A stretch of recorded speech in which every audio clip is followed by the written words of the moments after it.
insisto, en 1974, quedaba tan lejos de mi casa en mi infancia, que yo sabía que cuando íbamos a ir ahí, me iba a descomponer durante el viaje seguro y teníamos que parar varias veces porque yo tenía ganas de descomponerme, no seré más explícito. Y además tendríamos que quedarnos sí o sí a dormir una noche en la casa de la abuela. Y la casa de mi abuela era como si alguien hubiese apretado el botón de pausa y se había olvidado de soltarlo. No sé si ustedes habrán tenido alguna casa así cuando eran jóvenes o niños, donde uno dice, parece que todo está quedado en el tiempo. Yo estoy hablando de 1974, que uno iba y parecía que estaba en el 1800 todavía la casa, ¿no? En esa casa no había ni bicicletas, ni pelotas, ni aros de baloncesto, ni juguetes, ni nada divertido para hacer. Esa casa era villa aburrida. Era horrible, era villa aburrimiento. Y hubiese sido muy aburrido excepto escuchar las historias de la abuela al lado de la chimenea por las noches, porque nos podíamos quedar tarde, hasta muy tarde, el otro día no había colegio, y nos quedábamos a dormir, así que podíamos quedarnos hasta que la abuela se cansara de contar historias. Y tenía una gentileza la abuela, cosas que no suelen hacer mucho los abuelos. Era prestarnos a toda la familia, que éramos 4 en aquel entonces, eran 2 adultos, papá, mamá, mi hermano y yo, la habitación matrimonial. No sé dónde irían ellos a dormir.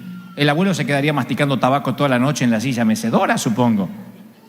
Pero nos prestaban la habitación matrimonial y había un cuadro, una fotografía detrás de la cabecera de lo que se supone es la cama de la abuela, que a mí me llenaba de, no sé si de miedo, pero me producía sentimientos encontrados, porque lo puedo ver hasta el día de hoy. Había un cuadro que me asustaba un poco, para decir verdad. Una fotografía color sepia había atrás, encuadrada en un marco ovalado de madera de nogal.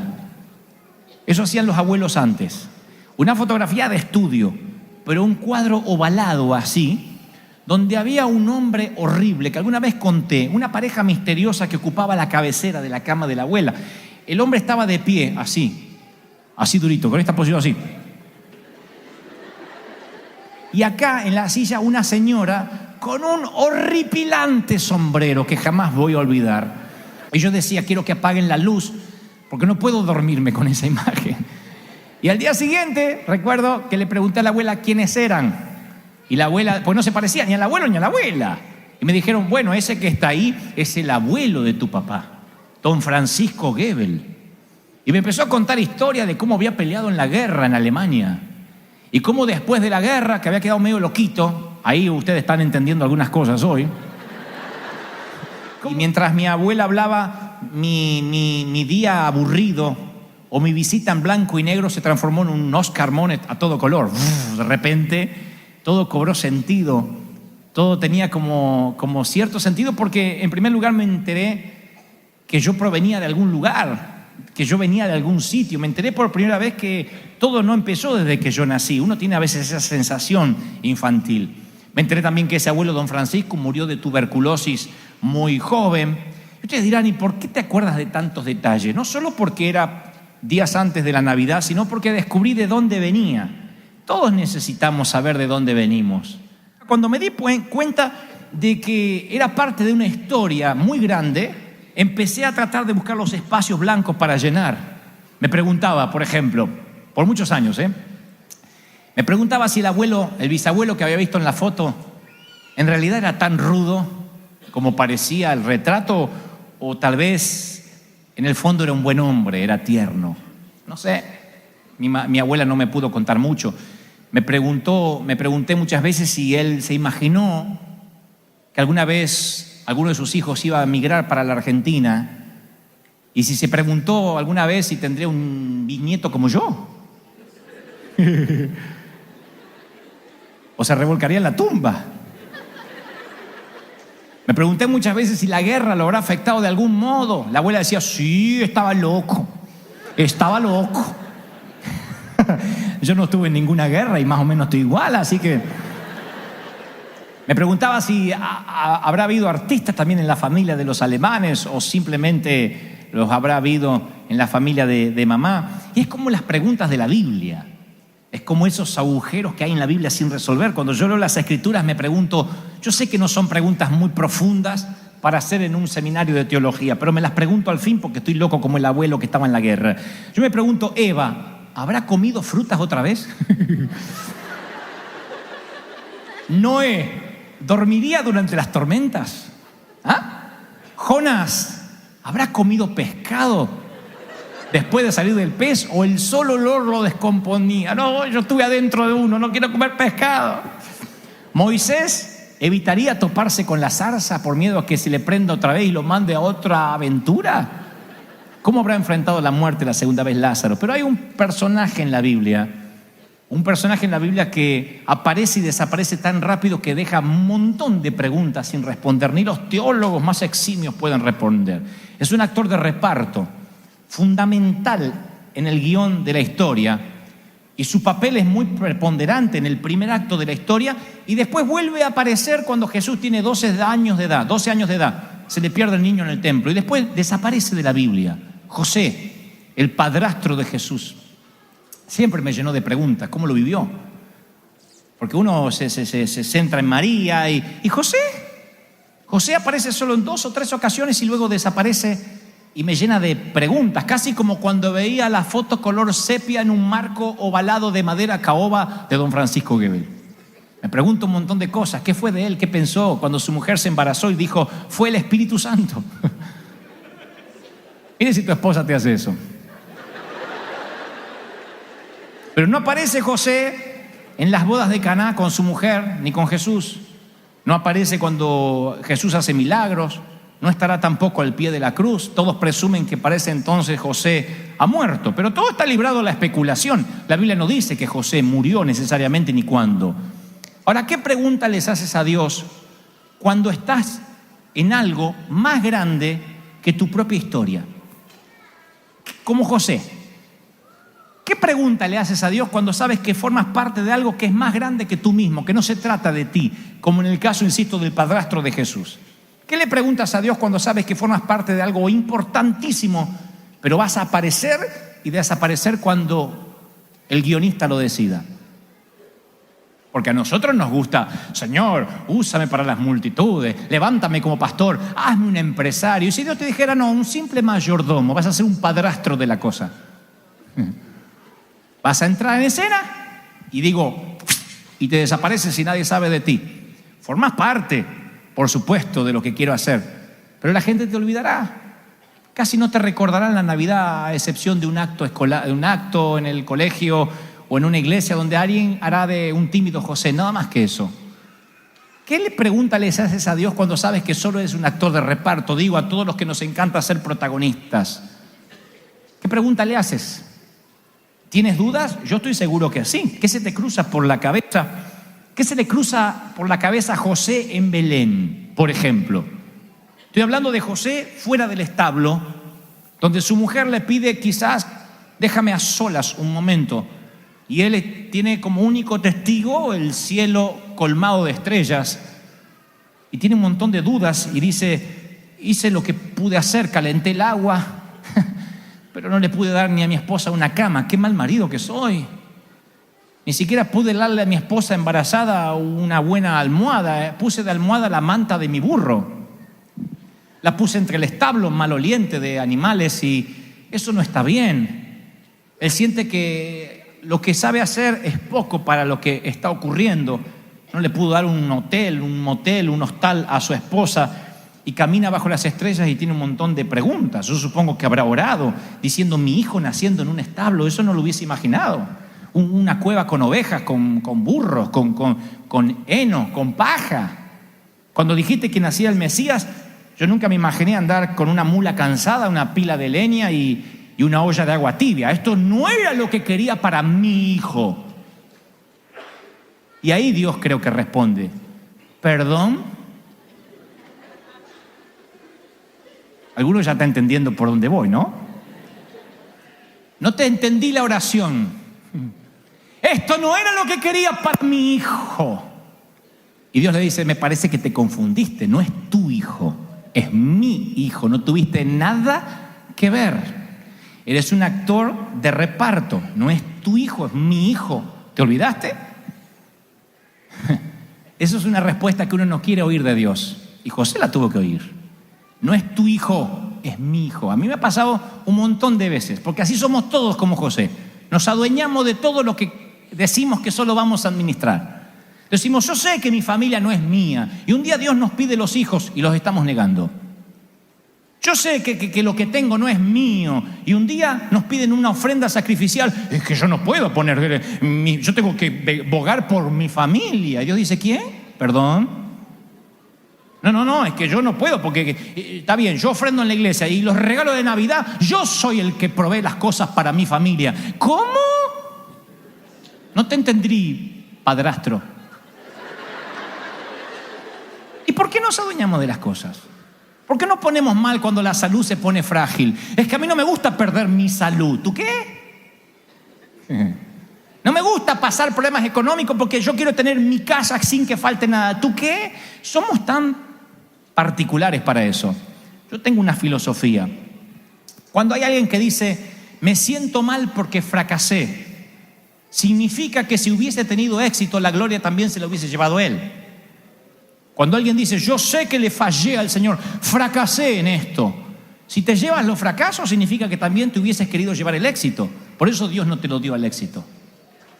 ¿Soy claro lo que dije, sí o no? Cuando uno se siente dueño, el fracaso te duele. ¿Y el éxito qué hace? Te enorgullece. Si Dios sabe eso, Dios quiere que saques la mano del plato, los pies del plato y digas, yo no tengo nada que ver, voy a hacer mi mejor trabajo. Y si esto falla, va a ser por el Señor. Y si esto va a ser una victoria, va a ser por el Señor. Él sabe por qué. Él sabe, Él tiene todo bajo control. Si Él permite que tu economía se ponga frágil un tiempo, bueno, algo te quiere enseñar. En algo Él se quiere glorificar. No es que hiciste necesariamente las cosas mal. ¿Me siguen, sí o no? Mayordomo es, toma lo que Dios le da, trabaja, lo multiplica y cuando viene el Señor, lo entrega multiplicado.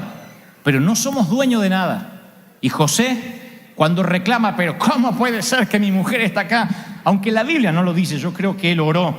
Creo que Dios tiene una respuesta para él y le dice, no es tu hijo, es mi hijo. No es tu visión, es mi visión. Señor, tengo tantos dones y no los puedo usar. No son tus dones, son mis dones.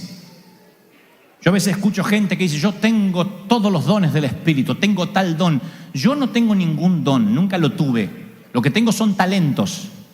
Los dones vienen del Espíritu. Yo soy como una cañería donde circulan los dones del Espíritu a través mío. Pero el día que yo crea que yo produzco los dones, estoy fregado, chico. Si yo, por ejemplo, no tengo el don de lenguas. Si yo tuviera el don de lenguas, hablaría inglés perfecto. No diría Nachu Michu.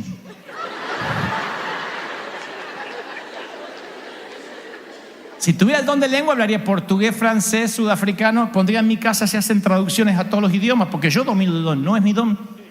De repente, cuando no sé qué orar, el Espíritu Santo me toma e intercedo como conviene con lenguas que yo desconozco.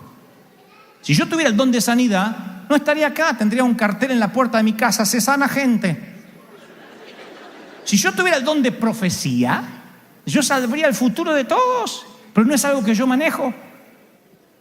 El Espíritu Santo es como un gran tanque de agua que está arriba, y si la cañería está limpia y no hay sarro, cuando abres el grifo, fluyen los dones del Espíritu, pero no son tuyos, fluyen del Espíritu Santo.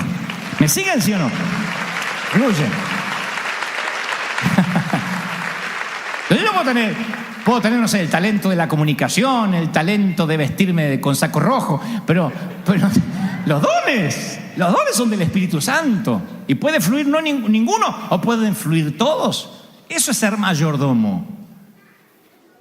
Eso es el que entiende que, wow, un millonario me pidió que le cuide la casa en Beverly Hills, le estoy cuidando la casa a Brad Pitt.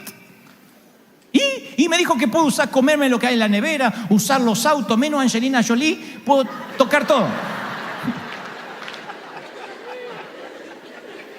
Ahora, qué torpe, si ese después se cree dueño, ¿no?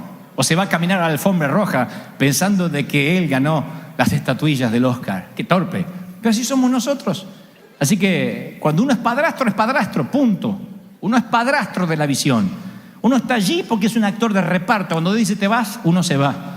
Pero a lo mejor José es muy parecido a nosotros y dice, uy, perdón, sé que no es mi hijo, sé que no es mi hijo. Está bien, pero tú sabes que yo soy carpintero.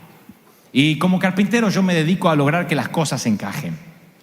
Hago que cuadren los bordes de madera, respeto la línea de la plomada. Yo mido 2 veces antes de cortar. Yo soy un constructor y las sorpresas y la improvisación no son amigas de la construcción. A mí me gusta siempre mirar el plano, Señor, verlo antes de comenzar. Así que entendeme, Señor, yo sé que no es mi hijo, pero a mí me gusta tener todo planificado. No me gusta esto de la fe, que parece que nos van a matar al nene, que hay que salir corriendo. A mí me gusta planificar. ¿Está mal? ¿Han hecho esa oración alguna vez? No es que me falta la fe, pero yo no puedo hacer cosas sin plata. Porque yo soy así, yo soy muy administrador o administradora. No es que yo dude, pero a mí me gusta saber que en el banco hay dinero. Si no me pongo mal, me afecta el carácter. Porque yo soy así, porque a mí me gusta hacer las cosas con excelencia. La cantidad de haraganes que yo conocí que no hacen nada porque dicen, cuando lo vaya a hacer, me gusta hacerlo con excelencia. Y se les pasa la vida y nunca hacen nada. ¿Y a quién usa Dios? A los padrastros, a los que hacen lo que pueden, calentar el agua, cargar la mula y vamos a obedecer al Señor. José quiere planificar. Hubiésemos hecho una Navidad mejor, dice. Y el Señor dice, no es tu proyecto, es el mío. ¿Cómo me atrevo a especular sobre todo esto que pudo haber dicho José y que pudo haber respondido el Señor? Yo creo que desde que el mundo es mundo, a nosotros no nos gusta el maná diario. A nosotros nos gusta tener provisión. ¿Por qué no puedo guardar maná para mañana? ¿Por qué para mañana se pudre? ¿Quién ideó esta cosa? ¿A quién se le ocurrió este proyecto, Dios? ¿Está mal guardar maná? ¿Está mal hacerte un taquito de harina con tortilla de harina y guardar tortilla para mañana? Y Dios te dice, la tortilla para mañana no te servirá para el taco.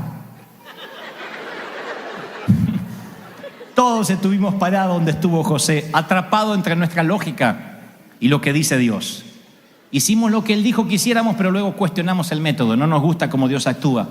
Y nos preguntamos si estamos en el camino correcto, si hay un plan que apoye este proyecto, o si hay un precedente. ¿Habrá alguien que le pasó lo mismo que a mí? Queremos hasta leer en un libro a ver si no somos los primeros, los únicos sonsos los que nos pasa esto. Y hemos hecho esa oración, tal vez no en las afueras de un establo, pero sí afuera de una sala de emergencias, en el césped perfectamente cortado de un cementerio, o al costado de la ruta llorando en la banquina con el auto detenido. Hemos hecho esas preguntas a Dios y nos preguntamos por qué Dios obra de la manera en que lo hace. Y si te estás preguntando lo mismo en esta fiesta, tengo la respuesta. La respuesta es una sola palabra: obedece. La Biblia dice en Mateo 1:24, José solo hizo como el ángel del Señor le había mandado. Cuando has hecho lo que sabes hacer, que es calentar agua, cargar una mula y esperar el nacimiento, simplemente haz lo que hizo José. Una vez que María le explicó, una vez que lo llamó el ángel, él fue obediente cuando el cielo brillaba y fue obediente cuando el cielo estaba oscuro. No permitió que su confusión alterara su obediencia. No lo sabía todo, pero hizo lo que sabía. No tenía todo el plano, pero hizo lo que sabía. Cerró su negocio, empacó las maletas y se fue a otro país. Y lo hizo porque Dios dijo que lo hiciese. Y si él hacía lo que Dios le mandó a hacer, iba a nacer alguien que iba a transformar el mundo gracias a su obediencia, gracias a que él simplemente estaba en el lugar indicado, en el sitio correcto, en el momento oportuno. Dios esta mañana sigue buscando gente común que sepa obedecer a un Dios poco común. Dios sigue buscando gente común, lo diré otra vez, que sepa obedecer a un Dios poco común. Pregunta: ¿servirás a Dios aun cuando no lo comprendas? Yo he servido en las iglesias aun cuando no comprendía ni al pastor. Iba a orar y el Señor me decía: no te puse para entender, obedece. No te puse para que te expliquen, obedece. Y ni hablar cuando Dios nos pidió pasos de fe y nos decía solo: sal de tu tierra y la parentela. A Miami nos mandó desde Argentina. Y ustedes dirán: oh, qué upgrade, qué lindo. No, era lindo. Teníamos nuestra casa, nuestras vajillas, teníamos 2 automóviles. Por fin, casi promediando los 40 años, pudimos tener algo para decir: bueno, papá, ¿viste que al final no soy tan cabeza loca? Mi viejo me criticó toda la vida. Vivís rentando, no tenés nada, todo por ponerlo para Dios. ¿Qué vas a hacer cuando seas viejo? Y yo le decía, el Dios que me usa hoy me va a mantener cuando sea viejo y va a mantener mis hijos y mis nietos y mis bisnietos. Y un día podemos tener una economía más o menos estable, sentimos que más o menos resolvimos nuestra vida y Liliana me dice, ¿no sería mucho pedir comprar esa vajilla que siempre quise tener y ese mueble que vi en la revista? ¿Y si nos compramos un televisor grande? Porque en Argentina los plasmas no te los dan como acá, en cuotas por $100. No, comprar un televisor grande era, mire señor, le dejo el riñón, después lo vengo a buscar. Pero nos pudimos comprar un televisor grande. Y un día el Señor habla y nos dice, muévanse. ¿A dónde? A otro país. Dios ya tenía el cronograma de lo que estaba ocurriendo en la Catedral de Cristal. Ya estaba River Church en su mente, en su corazón. Ya estaba este día en su agenda. Yo no tenía la menor idea. Ahora Dios dijo, ¿qué le tengo que andar explicando a un empleado lo que tiene que hacer? Se me va para Miami, viejo. Y el televisor grande lo regala. Y las vajillas, ahí está, regale. Fuimos a un hogar de niños, a orfanatos, regalamos todo, no pudimos vender nada. A un avión con 8 maletas, a los 40 años, 20 y tantos años de casado, empezar otra vez. Se piensan que me fui con una propuesta de Hollywood. Me fui creyendo a Dios. Y una vez en Miami salía todas las noches a orar. Y le decía al Señor, Señor, dime la verdad, ¿me jubilaste? Esa fue mi oración. Porque yo todos los fines de semana viajaba para predicar a Colombia, Honduras, Dominicana. Y toda la semana estaba en casa. Y digo, ¿me jubilaste? ¿De verdad que se terminó mi tiempo? Estaba mirando los patos, porque en Miami hay un laguito y hay unos patos ahí, así que miraba los patos y decía, ¿me jubilaste? ¿Termino como este pato? Y Dios, que conocía el plano, se reía. La mayor aventura de mi vida estaba por comenzar. Y Dios solo me decía, padrastro, ni es tu hijo, ni es tu proyecto. Eres un clavo en mi caja y te voy a usar. Si te dejas usar, vas a ser parte de algo mucho más grande que tú mismo. A lo mejor parte de una iglesia que cambia la historia en los Estados Unidos. Si obedeces. Si obedeces. ¡Aleluya! José preguntó. Yo creo que preguntó, Señor, dime si todavía estás conmigo. Porque él se sentía que no era nada. Una mujer dando a luz un hijo que no es de él. Dime si todavía estás conmigo. Y creo que la respuesta no se tardó. Junto con el llanto del niño estuvo la respuesta. Sí, Emmanuel, Dios con nosotros. Dios está contigo. José, el mundo te olvidará pronto, pero yo siempre te estaré eternamente agradecido por prestarme el vientre de tu mujer, por haber sido tan caballero de llevarla a ella escondida para que pudiera parir al Hijo de Dios. Algún día el cielo te aplaudirá de pie, José. Serás el carpintero que cerró su negocio, su presupuesto, armó unas maletas y sobre todas las cosas protegió a una mujer que no estaba embarazada por él. Eso merece una ovación de pie, José. Nunca lo olvidaremos. Algún día, miles de años después, en Anaheim te recordarán.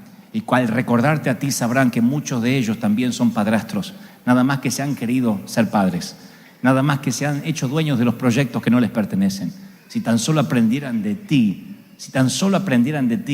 agradecerían por mesas semivacías, por presupuestos frágiles, por autos que no arrancan, por ropa que no está tan a la moda, por cuentas bancarias que están en rojo. Agradecerían por todo, porque sabrían que son parte de una historia mucho más grande que ellos. Sabrían que no se trata de...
Subíamos la apuesta con el viejo y decíamos a ver si la llama es más grande, y traíamos una llama más grande con un papel y él no sentía el dolor, no sentía el calor.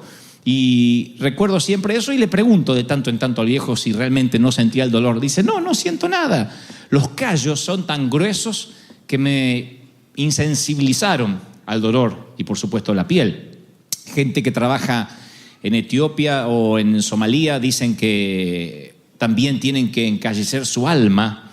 Dice que tienen que tener cierto callo emocional para poder tratar con los niños que se mueren de hambre por inanición a diario.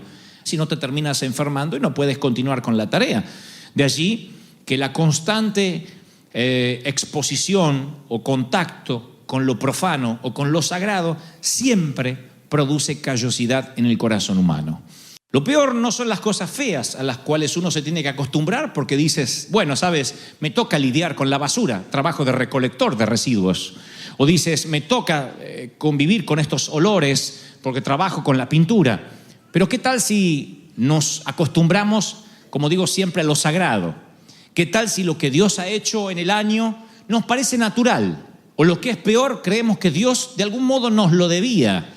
Y entonces no somos agradecidos. Y la famosa frase que he mencionado durante todos estos años, lo sagrado se vuelve ¿cómo? Común.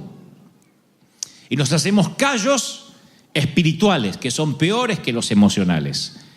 Yo no estoy tan preocupado por los callos en el alma, porque como nos dijo el Espíritu Santo el fin de semana pasado, no es tanto lo que sentimos, sino lo que creemos por fe. Lo que es peor cuando esos callos invaden nuestra pasión por las almas, cuando perdemos la capacidad de pensar que mucha gente que hoy no tiene a Cristo, que podría morir este mismo día, va a pasar a la eternidad sin ser salvo. Y no nos importa, nos olvidamos porque de alguna forma estamos tan expuestos al estímulo emocional de recibir nosotros lo que Dios tiene, que perdemos la sensibilidad de los que no tienen a Cristo, de los que hoy no tienen para comer un alimento espiritual. Ese es el problema cuando se nos encallece el alma a tal punto que perdemos la pasión por los perdidos. La Biblia dice en 1 Timoteo 4:1, el Espíritu dice que en los últimos tiempos algunos abandonarán la fe para seguir inspiraciones engañosas y doctrinas diabólicas. Tales enseñanzas provienen de embusteros hipócritas que tienen la conciencia encallecida. De eso el Espíritu Santo me hablaba ayer y me decía, dile a mi pueblo que los he bendecido. Dile que los he traído a tierra donde fluye leche y miel. Que después de pasar por el desierto los traje para que sean bendecidos, prósperos, benditos, pero que la condición es que los callos no se hagan en tu alma. La condición es que hay miles de hermanos perdidos, miles de gente que no conocen al Señor. Y así como los niños pueden encallecerse sus emociones mirando violencia, nosotros podemos encallecernos en términos de perder la pasión por las almas. Y el Espíritu Santo me dijo, dile a mi pueblo que me urge, que prediquen, que salgan, que lo que han recibido de gracia, lo den de gracia. Es una orden, no es una sugerencia, es el gran mandamiento. ¿Cuántos reciben esa orden de parte de Dios como exhortación divina? Díganme, amén. ¿Lo reciben, sí o no? Ahora préstenme atención durante los próximos minutos, porque esta historia que les voy a narrar ahora es la que aparece en el libro de Segunda de Reyes, donde el rey de Siria sitia la ciudad de Samaria. La sitia, la rodea con los enemigos. Entonces los que están dentro de los muros no pueden salir a buscar comestibles. No hay flujo de negocios. No hay grano que circule. No hay vino, no hay mosto, no hay aceite. Esa era la forma agresiva, pasiva, que tenían los ejércitos de vencer a una nación. Así que los que estaban adentro estaban muriendo de hambre. Los que estaban afuera, que solían vivir de la basura, estaban peor, porque la ciudad ni siquiera producía basura. Y la Biblia dice que inmediatamente que el hambre empieza a crecer, los padres consideran comerse a sus hijos. Literalmente, no es una metáfora, no es una parábola, esto ocurrió. Segunda de Reyes 6:27, va una mujer a quejarse ante el rey y dice, mira, su majestad, esta mujer me propuso que le entregáramos a su hijo para que nos lo comiéramos hoy y que mañana nos comeríamos el de ella. Pues bien, cocinamos a mi hijo y nos lo comimos. Causa gracia, pero una tragedia. Nos lo comimos. Pero al día siguiente, cuando le pedí que entregara a su hijo para que nos lo comiéramos, resulta que esta lo escondió la desgraciada. ¿Por qué esta historia está aquí tan patética? ¿Por qué una historia tan pútrida, de pronto tan sórdida aparece en la Biblia? Porque cuando hay hambre espiritual en la sociedad, lo primero que se da vuelta es el sistema de valores. Es lo primero que se da vuelta. Normalmente una madre se sacrificaría por sus hijos. Pero cuando en un hogar los hijos pasan horas y horas y horas con una tablet o frente a la pantalla para que no molesten, literalmente están permitiendo que el diablo se coma a sus hijos. Cuando los padres son abandónicos en la propia casa y para que no molesten los envían a la habitación a que hagan algo durante horas sin saber a qué basura virtual están expuestos, literalmente están comiendo a los hijos. Claro, no sale una vecina y le dice a la otra, ¡hey, ya se comieron al tuyo, ahora le toca al mío! Eso ya no pasa. Pero en términos espirituales es exactamente lo que está ocurriendo cuando hay hambre en la tierra. Que el sistema de valores empieza a cambiar. Y los padres, en lugar de dar la vida por los hijos, los primeros, los más débiles, son los que demuestran cómo está la sociedad. Nuestra responsabilidad como padre es no permitir que el diablo los devore, no permitir que la sociedad, que el sistema que los quiere llevar a un mundo que los desconecte de los padres, avance cada día más en nuestro hogar. Es nuestra responsabilidad en el hogar ser faros, ser cuidadores, ser vigiladores. No tengan miedo de poner un password, no tengan miedo de investigar dónde navegan. Si tus hijos, como digo siempre, viven en tu casa y no pagan la renta, son tu responsabilidad. No son inquilinos, son hijos. Tengan 20, 25, 30 años, son tus hijos. Mientras vivan bajo tu techo, vivirán en una casa de bendición. Vivirán en una casa donde hay un sacerdote o una sacerdotisa que diga, todo lo que entre aquí tiene que ser de bendición. No voy a permitir que Satanás coma a mis hijos delante de mis ojos, aunque haya hambruna en la tierra. Aquí habrá pan en la casa del pan. ¿Están conmigo, sí o no?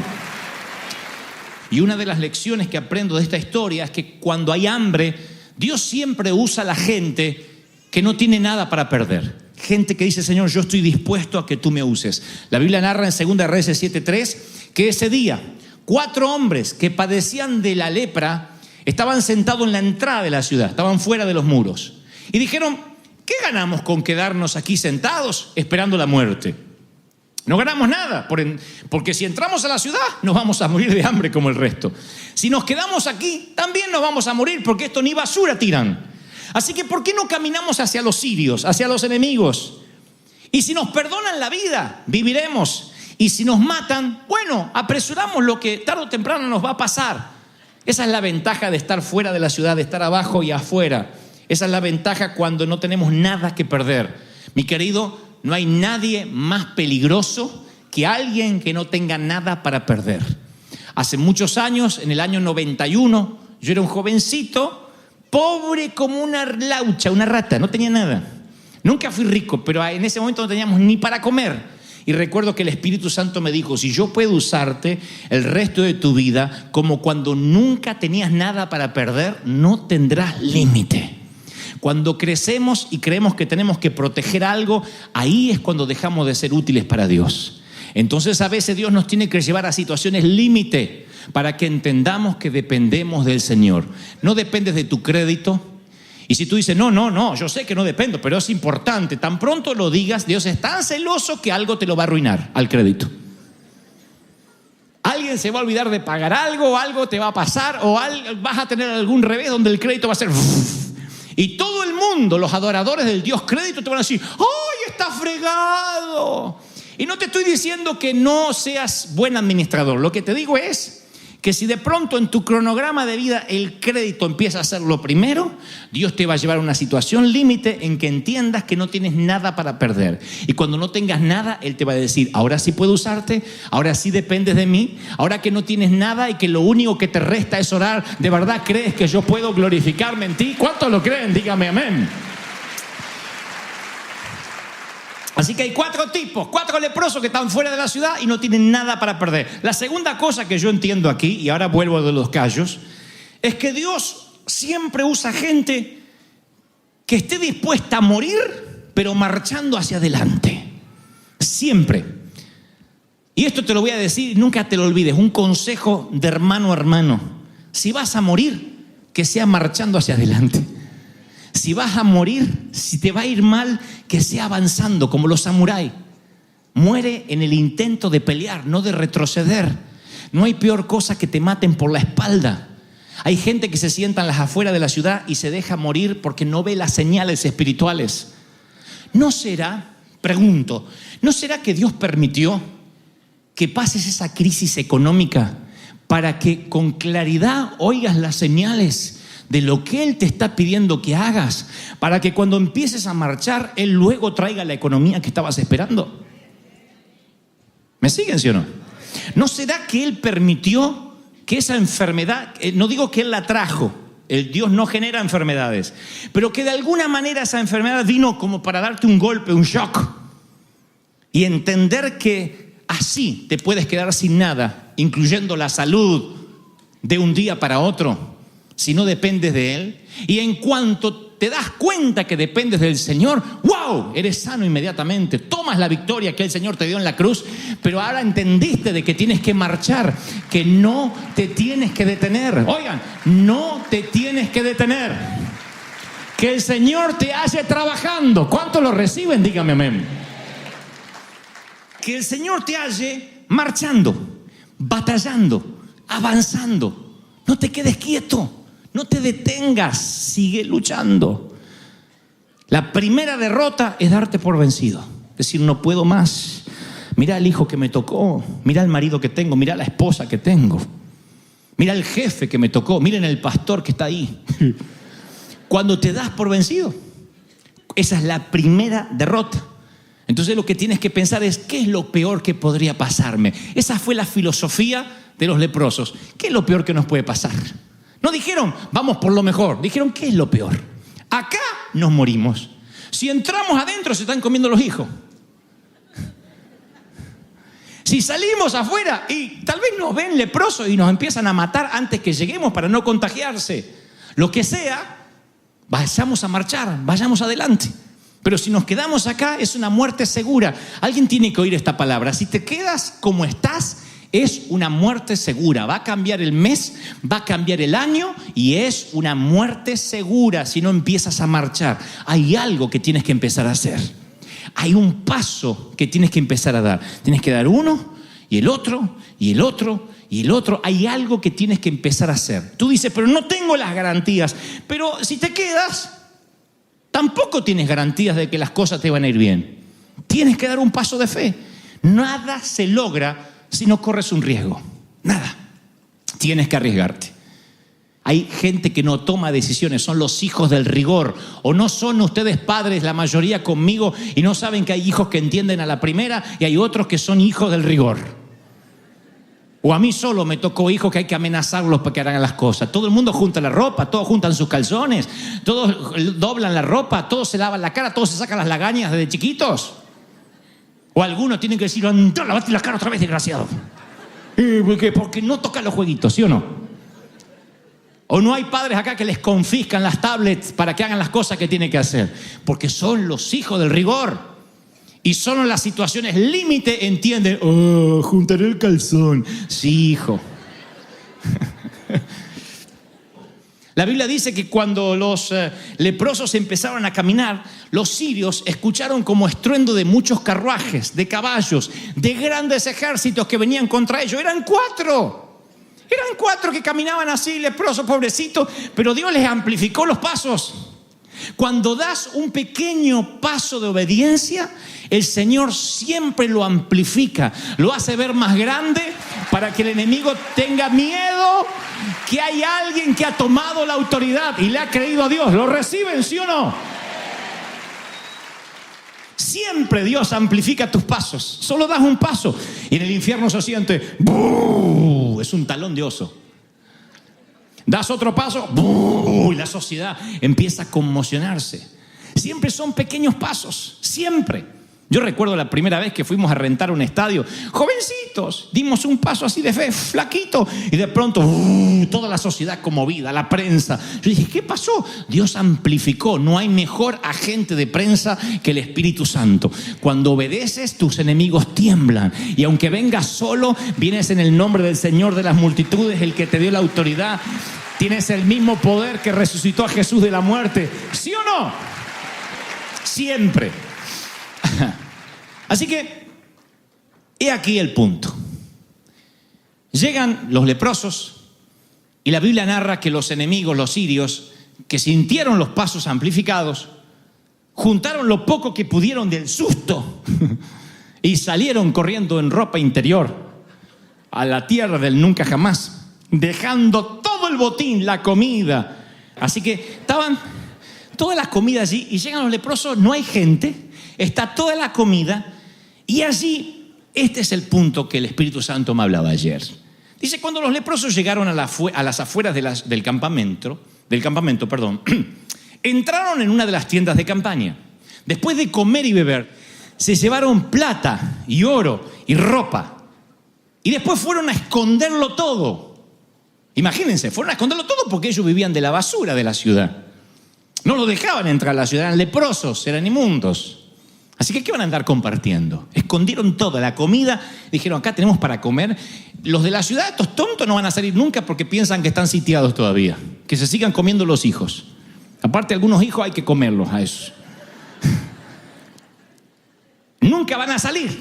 Nosotros avanzamos y resulta que nos dejaron el campamento lleno de comida. ¿Qué vamos a andar compartiendo? Así que escondieron todo, tomaron varios objetos, tomaron comida y la escondieron. Esa es la mente encallecida de acumular y esconder lo que es la voluntad de Dios.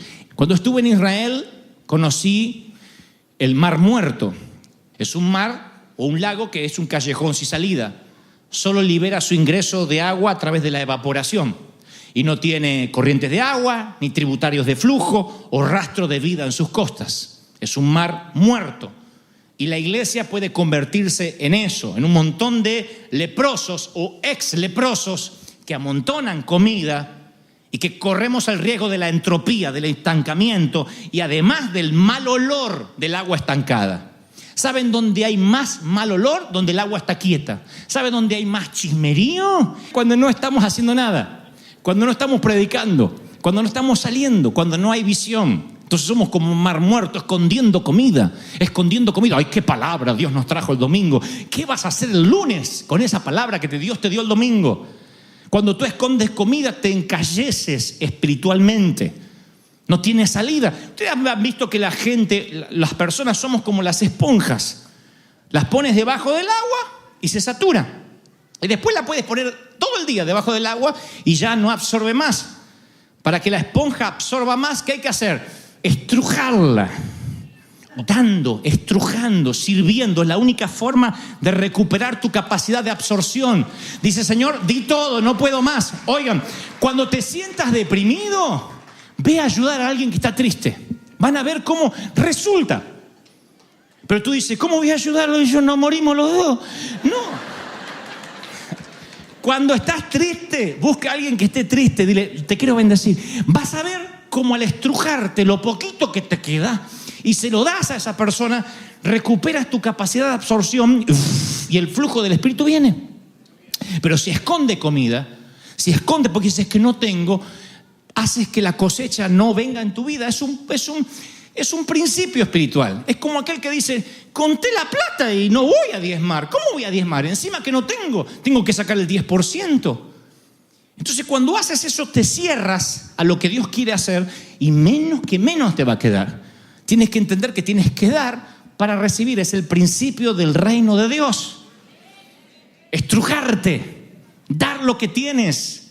Y yo sé que muchos dicen, pero ¿qué voy a dar si mi vida no está en santidad? Si los santos nada más predicaran.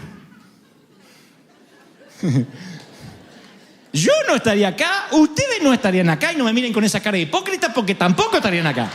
Porque dicen, no me miren con cara de Heidi. Alguna me mira con cara de Heidi diciendo, ay, ¿en serio no es santo como yo? No. Y necesitábamos hipócritas en esta iglesia, así que bienvenida. Pero yo entendí que si quiero recibir, tengo que dar. Si no, empezamos a oler mal. Tienes que dar, tienes que bendecir. Cuando te sientas enfermo, ve y sana a un enfermo. Cuando te sientas triste, ora por alguien que esté más deprimido. Siempre hay alguien más deprimido que tú, te lo aseguro. Siempre. Cuando te sientas que no tienes dinero, dile, vamos a hacer una cosa. Vamos a sembrar a alguien que hoy no tiene para comer. Pero si nosotros no tenemos para pagar la luz, sí, pero hay alguien que hoy no tiene pan, vamos a bendecirlo. Y cuando bendices, te estrujas y viene la bendición y la prosperidad y Dios te va a dar. Dios te va a bendecir. ¿Lo creen, sí o no? Pero tienes que dar. Quitar los callos de la mente. Voy a terminar con esto. Entonces, después de amontonar comida, los muchachos dijeron unos a otros, esto no está bien. Hoy es días de buenas noticias y no las estamos dando a conocer. Si esperamos a que amanezca, vamos a sentirnos culpables porque se van a seguir comiendo los hijos. ¿Por qué no vamos y damos aviso? Si esta declaración fuese dada hoy en tu hogar, ¿cuántos de nosotros hemos sido pesado en balanza y hallado faltos? ¿Cuántos de nosotros hemos recibido bendiciones y no las compartimos? ¿Cuántos de ustedes terminaron un domingo aquí y les ardía el corazón por ir a la casa de alguien que no tiene a Cristo y decirle, ¿sabe qué predicó el pastor? O alguien que está apartado y transmitirle las bendiciones. Porque dicen, no puedo esperar hasta el lunes. Tengo tanto para dar. He recibido tanto. Hoy es días de buenas noticias. ¿Es día de buenas noticias, sí o no? Y no las estamos dando a conocer. Tenemos que darla a conocer. Hoy es días de buena noticia y no estamos haciendo bien. Y no me digas, lo que pasa es que yo tengo un llamado y estoy esperando la reconfirmación. Por Dios, ese cuento de la voluntad de Dios ha dejado paralíticos a tantos ministros. Parálisis espiritual. Esperando el reconocimiento para después empezar. Estoy esperando que me llamen. Empieza a ser, eres pastor, pastorea. Eres evangelista, evangeliza. Eres profeta, profetiza. Haz algo por Dios, por las almas perdidas, y luego vendrá el reconocimiento. Luego los hombres nos daremos cuenta de lo que Dios puso en ti.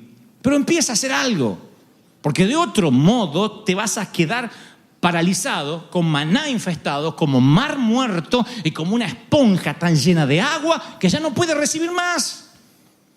Y ovejas, iglesia, Grey, ejército, es nuestra responsabilidad decir: hoy en River Church, en Anaheim, es día de buenas noticias y las tenemos que dar a conocer. ¿Sí? ¿Sí o no? Sí. Digan amén. El profeta había dicho, Eliseo dijo, esto es lo que va a ocurrir. Mañana habrá tanta prosperidad. El profeta no tenía luz, que Dios utilizaría 4 leprosos, pero suelta una palabra 24 horas antes y dice: mañana habrá tanta bendición aquí. Tanta bendición que se va a vender la cebada, la harina, se va a vender por 1 centavo mañana a estas horas de tanta comida que va a haber. Se lo dijo al rey el profeta. Dijo: va a haber tanta bendición. ¿Y cómo? Si la gente se está comiendo los hijos, le dijo el rey de Samaria. Pero el profeta dijo: tranquilo, Dios me dice que mañana habrá tanta prosperidad que no la van a poder contar. Y la Biblia dice que el rey, al enterarse de la noticia que trajeron los leprosos, que estaba lleno de comida y que los enemigos se habían ido, le dijo a su príncipe, que era el incrédulo, le dijo: ponte en la puerta, abre la puerta para que el pueblo salga a buscar comida. Así que el príncipe fue a abrir la puerta y el pueblo lo atropelló y murió, conforme lo había dicho el varón de Dios. Aconteció de la manera que el varón de Dios le había hablado al rey, diciendo: se va a vender la cebada y la harina. Y el príncipe, que había respondido al varón de Dios diciendo: si Dios abriera la ventana de los cielos, ni aún así va a suceder esto. Él le dijo: lo verás con tus ojos, mas no comerás de ello. Y sucedió así, porque el pueblo lo atropelló a la entrada y murió, porque dudó que Dios había abierto las ventanas de los cielos.